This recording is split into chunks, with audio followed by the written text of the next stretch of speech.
మన రాజకీయ నాయకులకి ఒక శుభవార్త. పార్లమెంటు, శాసనసభల స్థానాల సంఖ్య పెరగబోతోంది. రాజకీయాల్లో వస్తున్నటువంటి వాళ్ళు ప్రతి వాళ్ళు కూడా ఎమ్మెల్యే కావాలి, లేదంటే ఎంపీ కావాలి అనేటటువంటి లక్ష్యంతో వస్తూ ఉంటారు. కానీ పరిమితమైనటువంటి సంఖ్యలో సీట్లు ఉండడం వల్ల వాళ్ళ యొక్క కోరికలు, ఆశలు నెరవేరడం అనే దానికి సుదీర్ఘ కాలం పట్టడము, లేదంటే వారసత్వంగా ఉండేటటువంటి వాళ్ళే ఆ సీట్లలో కొనసాగడము. అంతేకాకుండా నాయకులు ఒకసారి పదవిలోకి వచ్చిన తర్వాత దాన్ని పట్టుకుని వేలాడుతూ 5 సార్లు 6 సార్లు వాళ్ళే ఆయా పార్టీల తరపున పోటీ చేయడము. ఇండిపెండెంట్లు లేదంటే ఇతరత్ర ప్రధానమైనటువంటి పోటీల్లో లేనటువంటి పార్టీల తరపున ఎన్నికవడం అనేది కష్టసాధ్యమైనటువంటి తరుణం. దీంతో రాజకీయ ఆకాంక్షలు అనేటటువంటి నెరవేరకపోవడం అనేది జరుగుతూ వస్తుంది. గడిచినటువంటి 50 సంవత్సరాలుగా పార్లమెంట్ సభ్యుల సంఖ్య కానీ, లేదంటే ఎమ్మెల్యేలకు సంబంధించినటువంటి సీట్ల సంఖ్య కానీ పెరగకపోవడంతో ఉన్నత స్థానాల్లో చట్టసభల్లో ప్రాతినిధ్యం వహించాలనుకునేటటువంటి వాళ్ళ కోరిక నెరవేరడం లేదు. ఒక్క దెబ్బకి 2 పెట్లు అన్నట్లుగా ఒకేసారి ఈ సమస్యని అంటే జనాభాకి సంబంధించినటువంటి నిష్పత్తిలో సీట్లు పెంచడము, మహిళల రిజర్వేషన్ కూడా చాలా కాలంగా పెండింగ్లో ఉంది కనుక ఈ రెండింటిని ఒకేసారి పరిష్కరించడానికి కేంద్ర ప్రభుత్వం పావులు కదుపుతోంది. ఇప్పుడు ఈ సీట్ల సంఖ్యను సంబంధించి చూస్తే నిజానికి 2 తెలుగు రాష్ట్రాలకి 2014 పునర్విభజన చట్టం ప్రకారం సీట్లు పెంచడానికి అవకాశం ఉన్నప్పటికీ దానిని వాయిదా వేస్తూ వచ్చారు. ఎందుకంటే 2026లో జనాభాకి సంబంధించినటువంటి గణన, ఆ తర్వాత ఎలాగూ దేశవ్యాప్తంగా పెంచాలి కాబట్టి కేవలం ఆంధ్ర, తెలంగాణకు మాత్రమే పెంచడం ఎందుకనే ఉద్దేశంతో చట్టంలో స్పష్టంగా ఉన్నప్పటికీ పక్కన పెట్టారు. ఇప్పుడు దేశవ్యాప్తంగా పెంచడానికి చర్యలు తీసుకుంటున్న నేపథ్యంలో కూడా చాలా రాజకీయ వివాదం చోటు చేసుకుంది. గడిచిన 2 ఏళ్లుగా మనం చూస్తూ ఉన్నాము.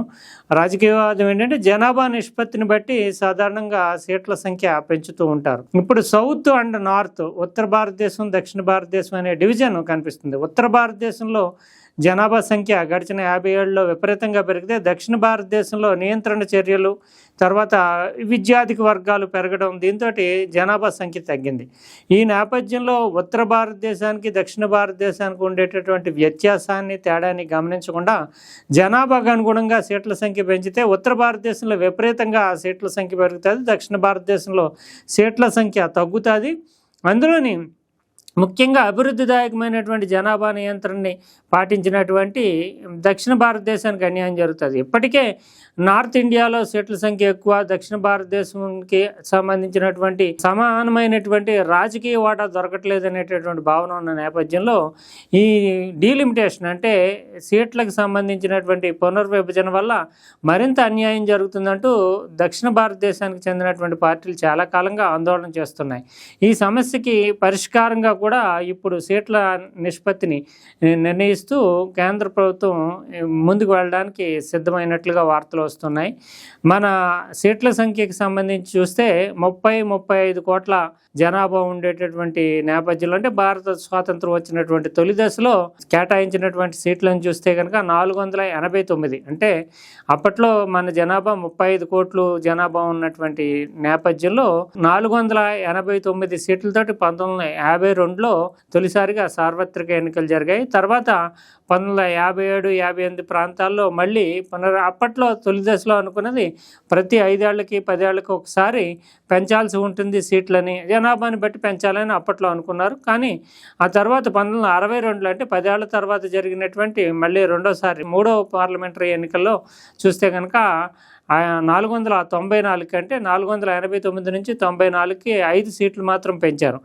ఈ తర్వాత 1971లో విస్తృతంగా అప్పటికి ఉండేటటువంటి లెక్కలన్నింటినీ తీసుకుని సౌత్ ఇండియా, నార్త్ ఇండియా అని జనాభా నిష్పత్తిని దృష్టిలో పెట్టుకుంటూ 543 స్థానాలకి మన సభ్యుల సంఖ్య పెంచారు. అంటే 489 నుంచి మొదలైనటువంటి మన ప్రస్థానం పార్లమెంట్ లోక్సభ సభ్యుల సంఖ్య 543కి చేరడానికి 1971లో చేశారు. 71లో చేసిన తర్వాత 75లో ఇందిరాగాంధీ ఎమర్జెన్సీ విధించిన తర్వాత 76లో ఒక నిర్ణయం తీసుకున్నారు. అంటే దేశంలో జనాభా విపరీతంగా పెరిగిపోతుంది, దీనిని నియంత్రించాలంటే ఖచ్చితంగా కుటుంబ నియంత్రణ చర్యలు చేపట్టాలి. కుటుంబ నియంత్రణ చర్యలు చేపట్టడానికి రాష్ట్రాలు ముందుకు రావాలి అంటే, రాష్ట్ర ప్రభుత్వాలు ముందుకు రావాలి అంటే కనుక సీట్ల సంఖ్యని యథాతథంగా ఉంచాలి. జనాభా పెరిగినటువంటి వాళ్ళు జరిగినటువంటి రాష్ట్రాల్లో కూడా సీట్ల సంఖ్య పెరిగితే జనాభా తక్కువ ఉన్నటువంటి రాష్ట్రాలు కుటుంబ నియంత్రణ వైపు మొగ్గు చూపు అని 1976లో ఇందిరాగాంధీ 42nd అంటే 42వ రాజ్యాంగ సవరణ ద్వారా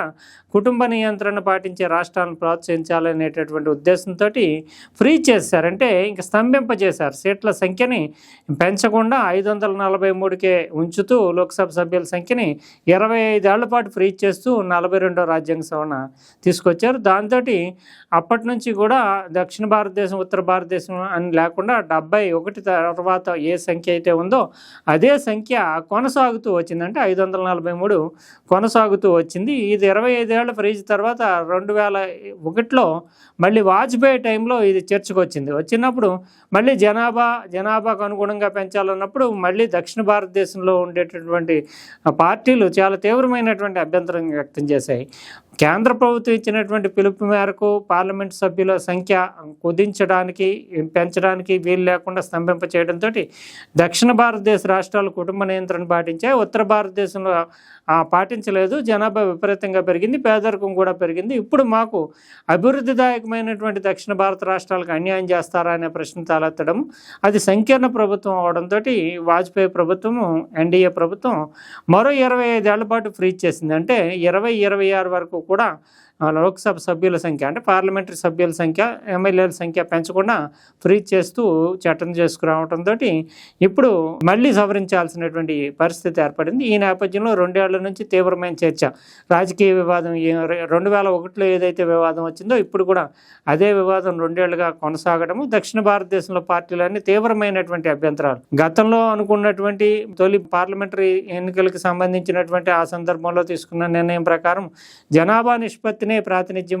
పెట్టుకుంటే ఖచ్చితంగా మాకు అన్యాయం జరుగుతుంది, మా సీట్ల సంఖ్య తగ్గిపోతుంది, ఉత్తర భారతదేశంలో లోక్సభ సభ్యుల సంఖ్య పెరుగుతూ ఉంది, రాజకీయ ప్రాతినిధ్యము రాజకీయంగా పైచేయి అనేటటువంటిది కానీ, లేదంటే రాజకీయంగా న్యాయం జరగడం అనేది జరగదు, లోక్సభ సభ్యుల సంఖ్య తక్కువ ఉంటే వీళ్ళని పట్టించుకోవడం మానేస్తారు దక్షిణ భారతదేశాన్ని అనే విమర్శలు, ఆరోపణలు, ఆందోళన వ్యక్తం కావడంతో ఇప్పుడు మధ్య మార్గంగా ఇప్పుడు ఒక నిర్ణయం తీసుకోవడానికి కేంద్ర ప్రభుత్వం ముందుకు వచ్చింది. అంటే జనాభాని ప్రాతినిధ్యంగా పెట్టుకోకుండా, జనాభా లెక్కలు ఎలాగో జరిగితే మార్చి 2027 నాటికి పూర్తవుతాయి, కానీ ఉత్తర భారతదేశంలో జనాభా పెరిగినా, దక్షిణ భారతదేశంలో జనాభా పెరిగినా వాటితో సంబంధం లేకుండా రాష్ట్రాలని మాత్రమే కేంద్రంగా తీసుకుంటూ ఇప్పటికీ ఏ రాష్ట్రంలో అయితే ఎంతమంది సభ్యుల సంఖ్య ఉందో దానికి అదనంగా 50% అంటే ఇప్పుడు ఉదాహరణ ఉత్తరప్రదేశ్లో 80 సభ్యులు ఉంటే 40 మందిని పెంచి 120 చేస్తారు. ఇక మన తెలుగు రాష్ట్రాలకు సంబంధించి చూస్తే కనుక ఇప్పుడు ఉన్నటువంటి 25 స్థానాలు ఉండేటటువంటి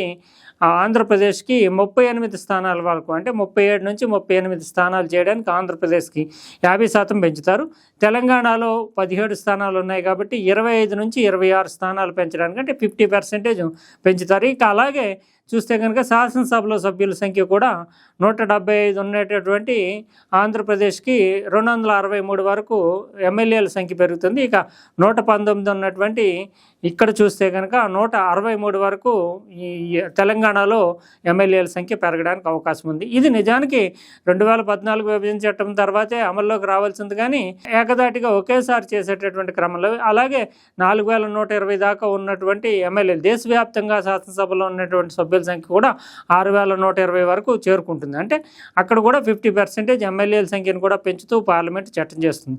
ఓవరాల్గా చూస్తే కనుక ఇది చాలామంది కోరికలు, అంటే ఎమ్మెల్యేలుగా ఉండి ఎంపీలు కావాలనుకున్నటువంటి వాళ్ళు, కొత్తగా రాజకీయాల్లో రావాలనుకున్నటువంటి వాళ్ళకి చాలా మంచి అవకాశంగానే చెప్పాల్సి ఉంటుంది. ఖచ్చితంగా మహిళలకు కూడా 33% రిజర్వేషన్ కూడా దీంట్లో భాగంగానే కలిపేస్తారు అనేటటువంటి, అంటే 2029 నాటికే మొత్తం ఈ డీలిమిటేషన్ పూర్తయిన తర్వాత నిజానికి తాజాగా చేసినటువంటి చట్టం ప్రకారం చూస్తే 2034 అంటే 2034 నుంచి మహిళలకు సంబంధించి రిజర్వేషన్ అమల్లోకి తీసుకురావాలనుకున్నారు, కానీ ఇప్పుడు డీలిమిటేషన్ చేసి దీంట్లోనే భాగంగా చేసేస్తే కనుక ఖచ్చితంగా 33% రిజర్వేషన్ అంటే దాదాపు ఈ వీళ్ళ సంఖ్య అయితే 816కి పెరుగుతుంది. లోక్సభ సభ్యుల సంఖ్య ఓవరాల్గా చూస్తే 816లో దాదాపు 250 సీట్ల వరకు కూడా మహిళలకి కేటాయించడానికి, 250 పైచిలుకు సీట్లు మహిళలకు కేటాయించడానికి అవకాశం ఉంటుంది. ఇది ఖచ్చితంగా మహిళలకు సంబంధించి ఒక మరో ప్రయోజనదాయకం. అదే సమయంలో ఉత్తర భారతదేశంలో ఎక్కువగా సీట్లు పెరిగిపోతున్నాయి, దక్షిణ భారతదేశంలో తక్కువ సీట్లు పెరుగుతున్నాయి అనేటటువంటి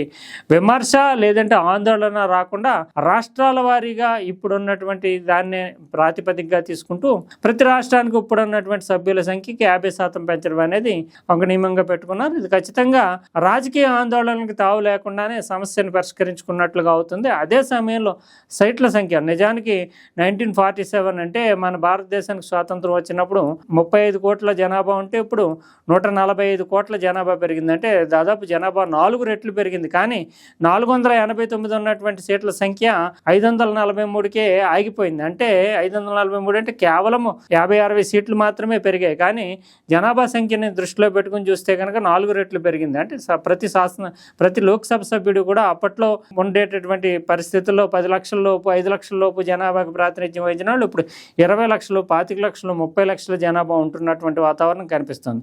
ఖచ్చితంగా 816 సీట్లు పెరగడం అనేది కూడా నిజానికి తక్కువే అయినప్పటికీ విపరీతంగా సంఖ్య పెంచినా కూడా వాళ్ళ మీద పెట్టేటటువంటి ఖర్చు ఇదంతా పెద్దగా పెరిగిపోతుంది. కాబట్టి ఏదేమైనా మధ్య మార్గంగా ఇటు రాష్ట్రాలకు సంబంధించినటువంటి సీట్ల సంఖ్యలో ఏదైతే రాజకీయ వివాదం రాకుండా మధ్య మార్గంగా పరిష్కరించారో అలాగే విపరీతంగా పెంచకుండా అదే సమయంలో ఇప్పుడున్నటువంటి సంఖ్యతోటే కుదించకుండా మధ్య మార్గంగానే ఈ సభ్యుల సంఖ్యని పెంచడం అనేటటువంటిది 816కి లోక్సభ సభ్యుల పెంచడం. అదే సమయంలో చూస్తే కనుక 4123 ఉండేటటువంటి ఎమ్మెల్యేల సంఖ్యని దేశవ్యాప్తంగా శాసనసభల్లో ఉండేటటువంటి ఎమ్మెల్యేల సంఖ్యని 4123 నుంచి 6185 వరకు పెంచడం అనేటటువంటిది జరిగేటటువంటి ప్రక్రియలో భాగంగా ఉంది.